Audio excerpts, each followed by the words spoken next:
Hello and welcome to a new video.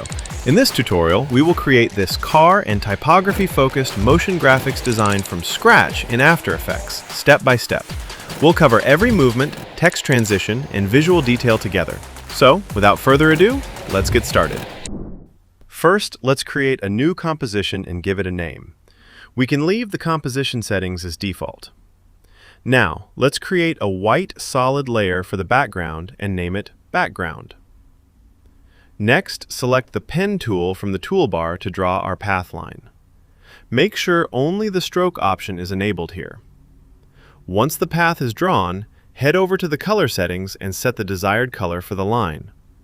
Since the line looks a bit thin, let's increase the stroke value to make it thicker. Now, hold down the Control key and double-click the anchor point icon. This will snap the layer's anchor point directly to its center. Finally, using the Align tool, let's center the layer itself perfectly within the composition. Now let's duplicate this layer. Change the stroke color to white and set its value to 2 to create a thinner line. Next, duplicate this layer once more and set the stroke value to 20 this time. To make this look like a real road lane, expand the shape layer settings, go to the stroke section, and click the plus icon once. Set the dash value to 120 and our road lane line is ready. Now, let's animate it. Hold down the Alt key and click on the offset stopwatch icon. In the expression field that appears, type time *-900. This will create a continuous looping animation for the lane line. Now let's create a new null object and parent all the shape layers to it. Open the rotation property of the null object and rotate it by -14 degrees. Perfect. Now we can safely delete the null object layer. Great, let's keep going. Now, drag and drop our car image into the workspace. Since the image is quite large, let's open the Scale property and adjust its size down accordingly. Next, select the Rotation tool and rotate the image to align the car properly with the road line. Finally, adjust the car's position right into the center of the lane and fine-tune its rotation for a perfect fit. Now, let's animate the car. With the car layer selected, open the Position property and add a keyframe. Then, move the playhead to the 2-second mark and add another keyframe. Let's head back to the first keyframe and move the car off screen. Select all the keyframes and apply Easy Ease. Finally, open the Graph Editor to fine-tune the speed curve for a smoother motion. Great! Now let's create an entrance animation for the road lane. First, select the layer and grab the Rectangle tool. The key detail here is to make sure the Tool Creates Mask option is enabled at the top after selecting the tool. Otherwise, it will generate a new shape layer instead of a mask. Select the tool, zoom out slightly from the canvas, and draw a long mask covering the length of the lane. Next, expand the mask options and add a keyframe to Mask Path. Move the playhead to the 2-second mark and insert another Mask Path keyframe. Now, jump back to the first keyframe and drag the end control points of the mask upward. Let's move to the middle of the animation to soften the harsh edges. To do this, increase the mask feather value to make the transition look smooth and seamless. Select all the keyframes, apply Easy Ease, and open the Graph Editor to fine-tune the speed graph. Finally, let's sync the car and lane animations together. I'll offset the car layer right to the moment the lane finishes revealing itself, so the car enters the frame perfectly on time. Let's play a quick preview. As a final adjustment, let's fine-tune the exact timing of the car's entrance. Great, now let's drag and drop our mechanic image into the workspace. We'll adjust the size and rotation properties of the image so it matches the angle of the road lane. To make the image blend naturally with the scene, let's apply the gradient ramp effect to the layer. Now, drag this layer all the way down below all other layers. Perfect! Next, let's add our text elements to this part of the scene. Select the Text tool and click anywhere on the canvas to type out our first text layer. Hold down Control and double-click the anchor point icon to snap the anchor point right to the center of the text. Then, open the scale settings and enlarge the text. With the text layer selected, Grab the rotation tool, rotate the text to match the lane's angle, and set its position. Now, let's apply the gradient ramp effect to the text as well. Choose the start and end colors in the effect controls and use the picker icons to align the gradient points across the text. Next, select the text layer and duplicate it from the Edit menu. Drag this new layer into place, aligning it cleanly with the first text. Double-click the text to edit and type out our second phrase. Let's go back to the gradient ramp effect, change the start and end colors to give it a fresh look, and adjust the gradient positions. We'll repeat these exact steps to create all remaining text elements. To save time, I'll speed up this part of the process. Great, now let's create a new null object. Next, select all the text layers and parent them to this null object. Open the scale settings of the null object to scale up all the text proportionally and position it properly relative to the car. Once that's set, we can go ahead and delete the null object layer. Now, let's select all text layers and move them down beneath the car layer. Next, let's add a shadow to our car. From the Effects and Presets panel, apply the Drop Shadow effect to the car layer, then adjust the shadow's direction and softness. Time to animate the text. Select all text layers and open their position property. Add the first keyframe, then move forward 30 frames and create the second keyframe. Head back to the first keyframe and move the text elements off screen.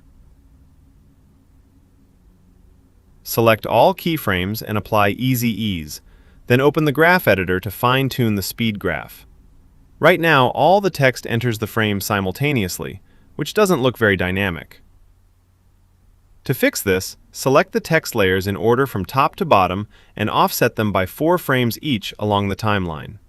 This way, the text will animate in sequentially, creating a much cleaner look. Great, now let's animate the mechanic character. First, select the layer and move it to the desired spot on the timeline. Next, right-click the layer and choose Pre-Compose. Select the second option in the pop-up window, rename the composition, and click OK. With the layer selected, press P on your keyboard to reveal the Position property and set a keyframe.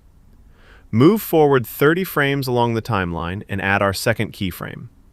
Head back to the first keyframe and slide the mechanic over to the right side of the car, positioning him underneath the text area. Select all keyframes and apply Easy Ease, then open the graph editor to fine-tune the speed graph.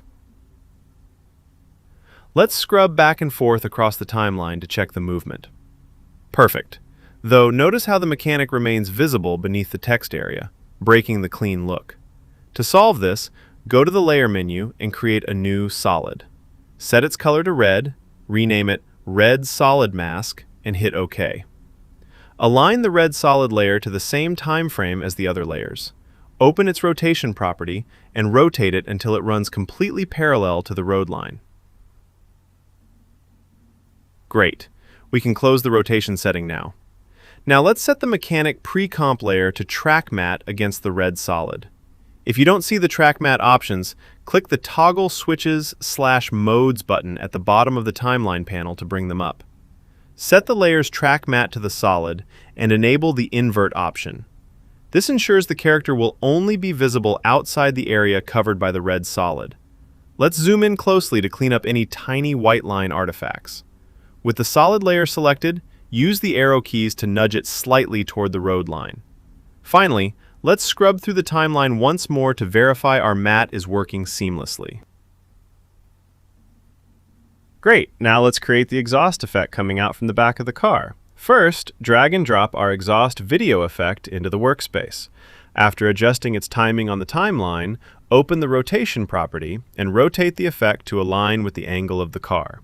Once that's set, open the scale property and scale it down slightly. Next, drag the layer and position it right at the car's exhaust pipe. Now, duplicate this layer to make a copy and drag it over to the other side. Since both layers are facing the same direction, go into the transform settings for the copied layer, flip it vertically, and fine-tune its position. Finally, select both effect layers, parent them to the car layer using the Parent and Link pick whip, and place them underneath the car layer. Great, now as the final step, let's add a camera movement effect to our scene. Let's create a new null object in our scene and rename this layer Camera. Next, select all layers and parent them to the camera layer using Parent and Link. Move right to the point where the car enters the scene. Open the Scale property of the camera layer and set our first keyframe.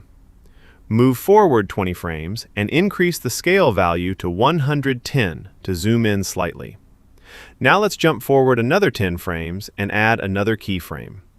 At this mark, hold down Shift and press P on your keyboard to reveal the position property as well, and insert a keyframe. Move forward 20 frames once more. Set the scale value to 135 to zoom in further, then adjust the camera layer's position to align the car toward the right side of the frame. Right at this moment, for the mechanic to reveal himself, let's select both the red solid mask and the mechanic layers and align them right to this spot on the timeline. Jump to the point where the mechanic appears and add a keyframe to both position and scale properties. Move forward 10 frames and set another set of keyframes. Go forward 20 frames again and adjust the position so the car sits nicely on the left side of the canvas. To timing the text elements precisely here, I'll select all text layers and offset them right to this frame. As the text appears, let's change the scale value back to 120 to zoom out slightly, and reposition the text so it stands out right in the center of the canvas. Now move to the exact frame where the text finishes animating in, and set keyframes for both position and scale. Move forward 10 frames once again and add keyframes. Finally, jump forward 20 frames and set the scale back to 100. Select our very first position keyframe, copy it with Ctrl-C, and paste it with Ctrl-V to reset the frame back to its original layout. Select all keyframes, apply Easy Ease, and open the graph editor. If your graph view doesn't look like this, right-click inside the panel and make sure Edit Speed Graph is checked. Let's adjust the speed handles close together to make sure every motion transitions smoothly at a consistent pace. Perfect! Now let's play a full preview to check if everything runs smoothly without any issues. Great! Now let me show you how to add a subtle camera shake effect as our final touch. Let's create a new adjustment layer in our scene. We'll rename this layer Camera Wiggle. Go to the Effects and Presets panel, search for the Wiggle Position effect, and drop it onto our layer. In the Effect Controls panel, set the wiggle speed to 5 and the wiggle amount to 3. To fix any edge artifacts or gaps caused by the shaking, select the background layer, open its scale property, and enlarge it slightly. This completely eliminates any visible edge bleeding. Now, select the camera layer and press U on your keyboard to reveal all active keyframes. Move slightly ahead of the last keyframe and add new keyframes for the wiggle effect properties. Jump right to the end of the scene and bring those wiggle values down to 0. Next, expand the keyframes for the camera wiggle layer, select all of them, and apply Easy Ease. Let's play a quick preview to fine-tune the spacing and timing between keyframes. As our very last step, select all layers and turn on the motion blur switch. Perfect!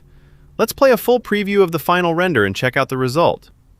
And that's it! Our animation is complete and looking flawless. I hope you found this tutorial helpful for your upcoming projects. If you enjoyed the video, please give it a thumbs up, subscribe to the channel for more content like this, and hit the notification bell so you never miss an update. Feel free to leave your questions or thoughts in the comments section below. Thanks for watching, and I'll see you in the next tutorial.